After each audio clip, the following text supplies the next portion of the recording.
तो देखिए Yoav Gallant के तेवर बहुत तल्ख नजर आ रहे हैं, बहुत आक्रामक रुख करुणा उनका नजर आ रहा है, लेकिन ये हमला आश्चर्यजनक होगा। इसकी कुछ और डिटेल्स मिल पाई है क्या? और बिल्कुल सवाल भी उठता है क्या यही वजह है कि अमेरिका को सारी डिटेल्स नहीं दी गई, तो इजराइल का बदला सटीक और आश्चर्यजनक हमला कैसे होने वाला है? योव गैलेंट जो इजराइल के रक्षा मंत्री है, उन्होंने यह बता दिया है ईरान पर घातक हमला होगा। ये इजराइल के रक्षा मंत्री बोल रहे हैं। ईरान को समझ नहीं आएगा कि हुआ तो हुआ क्या। उसके साथ आपने देखा होगा तेहरान में इससे पहले कैसे हमले को अंजाम दिया गया था। योव गैलेंट क्या बोल रहे हैं ये आप समझिए, इसके मायने क्या है। ईरान के अहम ठिकानों को नष्ट करने की इस वक्त तैयारी है। कौन से वो ठिकाने हो सकते हैं, इसको लेकर भी तमाम संभावनाएं। ईरान का अस्तित्व मिटाने की जो रणनीति है, इस पर इजराइल काम करता हुआ नजर आ रहा है। ईरान समर्थित प्रॉक्सीज पर भी अटैक का जो प्लान है वो तैयार कर लिया गया है इजराइल की तरफ से। ईरान के टारगेट में कौन कौन से शामिल है, टारगेट्स क्या है? मिलिट्री बेस, इसको टारगेट पर लिया जा सकता है इजराइल की तरफ से। ऑयल डिपो पर अटैक किया जा सकता है, ध्वस्त किया जा सकता है। और इसके साथ साथ और भी, क्योंकि हमें यह भी जानकारी जो पहले सामने आई थी, और भी कई बड़े टारगेट्स हैं। और सिंह सर, मेरा सवाल आपसे यह है कि जो रणनीति इस वक्त इजराइल बना रहा है, क्या यही वजह है कि नेतन्याहू पूरी डिटेल जो बाइडेन को नहीं दे रहे? क्योंकि जो इजराइल करेगा वो एक बड़ा सरप्राइज एलिमेंट हो सकता है, जिसके लिए नेतन्याहू जाने भी जाते हैं। देखिए करुणा, इजराइल की ये पॉलिसी रही है, अगर हम ऐतिहासिक तौर पे भी देखें, जो उसका मिलिट्री प्लान होता है वो जब एग्जीक्यूट किया जाता है तभी विश्व को पता लगता है। और अमेरिका को भी नहीं पता लगा। मैं दो मिसाल आपको देता हूं, जो कि उन्हें इराक के ऊपर ओसिरैक रिएक्टर पे किया था 1981 में, और दूसरा 2007 में किया था सीरिया के ऊपर। किसी को नहीं बताया था उन्होंने। और उससे पहले एंटेबे रेड। तो ये इजराइल की एक मिलिट्री पॉलिसी है, नेशनल सिक्योरिटी पॉलिसी है कि अपने प्लान नहीं बताएंगे। और इसमें कोई आश्चर्य की बात नहीं होनी चाहिए कि बाइडेन को भी नहीं बता रहे। क्यों नहीं बता रहे? देखो, अमेरिका की जो इलेक्शन है वो इजराइल चाहता है किसी तरीके से ट्रंप आए, और बाइडेन को ज़्यादा घास नहीं डाल रहे। एक ये बात है। दूसरा है कि इजराइल अपनी ताकत को पूरा संभाल रहा है इस समय। जो भी वो एक्शन करेगा, बेशक उसकी न्यूक्लियर फैसिलिटीज़ पे करे, ऑयल इंफ्रास्ट्रक्चर पे करे, जैसे कि अबादान या इस्फहान वाला एरिया है, या ट्रांसपोर्टेशन जो हब है, सबसे इंपॉर्टेंट बंदर अब्बास है।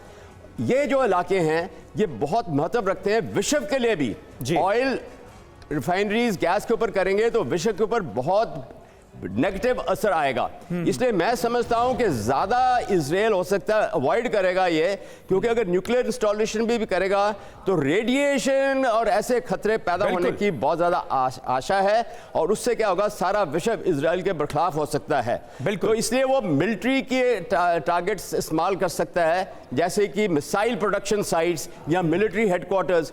और ये आश्चर्य की बात ना हो कि खमेनी अपने आप को बचा के रखे इस समय, बिकॉज इजराइल का इस समय जो पॉलिसी या डायरेक्शन है कि जितने भी कमांडर्स हैं उनको एलिमिनेट कर रहे हैं। तो मैं समझता हूं कि इजराइल अपने, ठीक है, बिल्कुल बिल्कुल, ये बहुत महत्वपूर्ण बात आपने कही, लेकिन इजराइल के इरादे तो फिलहाल यही नजर आ रहे हैं कि न्यूक्लियर साइट्स जो ईरान की हैं वहां पर हमले किए जा सकते हैं, और इसकी प्लानिंग भी पूरी तरह से अमल में लाई जा चुकी है। लेकिन अमेरिका इसके लिए ग्रीन सिग्नल देगा क्या, यह है सवाल। लेबनान से इजराइल पर हमले हुए हैं, नॉर्थ इजराइल पर किया गया अटैक। जी हां, हिजबुल्लाह ने सफेद में दागे हैं रॉकेट्स। ये एक अहम खबर सामने आ रही है, यानी हिजबुल्लाह अभी भी साउथ लेबनान से इजराइल पर हमले कर रहा है। नॉर्थ इजराइल के जो तमाम इलाके हैं उनको देखिए कैसे हिजबुल्लाह के लड़ाकों ने बनाया है निशाना। हिजबुल्लाह ने सफेद में रॉकेट दागे। और देखिए एक और बड़ी खबर इजराइल के किरियत शमोना से, जहां पर हमला हुआ है। लेबनान से हिजबुल्लाह ने रॉकेट दागे। हिजबुल्लाह के हमले से कई घरों में भयंकर आग लग गई है। ये देखिए तस्वीर आपके सामने, लेबनान से हिजबुल्लाह ने कैसे इजराइल पर किरियत शमोना का टारगेट पर लिया। कई इमारतें जो इसमें है वो टारगेट पर ली गई, जिनमें नुकसान हुआ है, आग लग गई है। यह तस्वीर इस वक्त आपको दिखा रहे हैं इजराइल के किरियत शमोना की।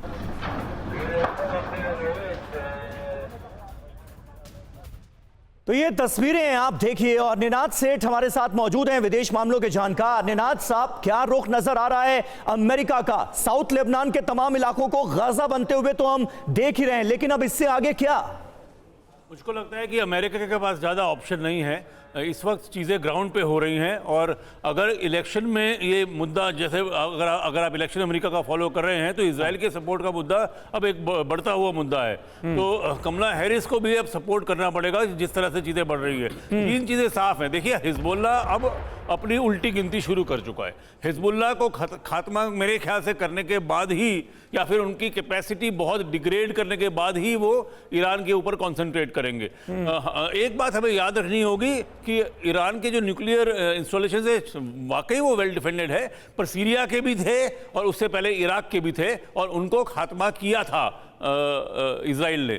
और मेरे को लगता है कि एक बहुत सिग्निफिकेंट बात इजराइल के डिफेंस मिनिस्टर ने बोली कि अचानक और सटीक और घातक हमला होगा। इसका मतलब अगर हम मान लेते हैं कि इजराइल न्यूक्लियर इंस्टॉलेशन में करती है तो इनसाइड जॉब हो सकती है। उनके पास ऑलरेडी ईरानियन इन्फॉर्मर्स हो सकते हैं और जो उसको सटीक बनाएंगे, जो उसे अचानक और खतरनाक बनाएंगे। इसी तरह से उनके पास इनसाइड इंफॉर्मेशन हो सकती है जिसको अंग्रेजी में ह्यूमन इंटेलिजेंस कहते हैं। टेक्निकल इंटेलिजेंस एक चीज़ है, उनकी ह्यूमन इंटेलिजेंस इतनी हाई है इस वक्त इजराइल में कि वो कुछ मतलब मनमानी करने को तैयार हैं। तो मेरे को ऐसा लगता है कि ईरान की कैपेसिटी, ईरान की क्षमता, क्या हम बहुत ज़्यादा आके हुए हैं? जैसे हमने पहले भी सोचा था कि हिजबुल्ला बड़ा पावरफुल है, तो मुझको लगता है कि अब stage is set for destruction. एक खतरनाक मोड इस लड़ाई में आने को तैयार है। यह आपने बहुत बड़ी बात बोली कि वो खतरनाक मोड जो कि हो सकता है पूरे मिडिल ईस्ट को सुलगा कर रख